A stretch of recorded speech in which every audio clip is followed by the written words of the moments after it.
Hello and welcome to the forest again, and well, this time I'm not out taking pictures, or actually I am, but I'm not gonna, let's say, show so much pictures in this video. This is basically a conclusion video to my video about me going through my camera collection, or let's say the digital part of my camera collection. And I was, well, too exhausted to then make a conclusion video, so I decided to make one here so I can reflect a bit more upon my thoughts and experiences. Well, and the reason I wanted to go through my collection was not to show off what I have, but rather to, well, organize it and well, get rid of the things I don't want and keep the things I want to keep, because the collection has grown quite large over time. I have not been collecting vintage digital cameras for that long, but still it has grown quite quickly because I've been quite good at finding good deals on them. It has definitely been a lot of fun trying out a lot of different cameras, early digital cameras and DSLRs and so on. But yeah, as I said a moment ago, the collection has grown quite a lot, so I need to reduce it. Yeah, and what better way than to make a video about it? Because I do also enjoy watching videos of other people's collections to see what other people have and so on, and see what cameras I have missed and what is available and so on and so forth. And the reason I have cameras is to take photos primarily, and it does become a bit stressful. For example, if you're gonna go out and take pictures, it becomes a problem, like which camera am I going to use this time, and then I cannot choose and I end up using the same cameras that I use mostly, like for example Nikon D700 or Sony DSC S70 or Canon G7.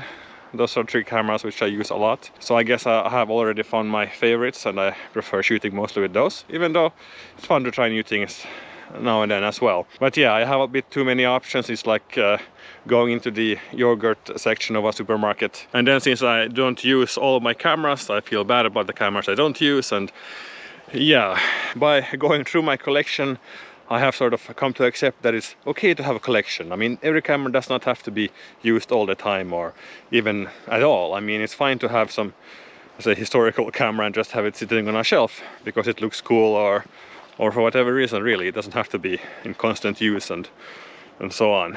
It's fine to have a collection of things, I mean. Of course, the problem is when the collection becomes too big, and I mean, it's even fine to have 10 of the same camera if that's a camera you like a lot, even though it can drive up the prices a bit. And of course, one thing I love to complain about is how high the prices have become of vintage digital cameras. Of course, hoarding cameras is one reason for that, but as I said, I do plan to sell a bunch of them, the ones I know I won't use or don't have so much interest in.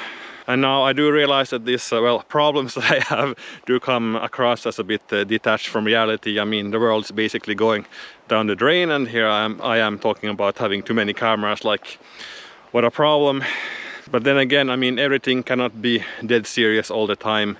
Like I could make videos about, I don't know, war and destruction and such things, but I mean, it's also, I think, good to do, let's say, trivial things to keep your sanity, like for example talking about vintage cameras or nerding out about technology and such things. It's also a way of well, dealing with reality, which is becoming a bit too real at the moment. And speaking of destruction, well, here's a burnt out forest. Yeah, but well, in any case, I do like experimenting with vintage gear and making vlogs about it and so on. I mean, you need to have some kind of enjoyable thing to do as well, and this is my enjoyable thing to do. I'll definitely continue making videos about gear, although I try to make them also about photography, like both the gear and photo side.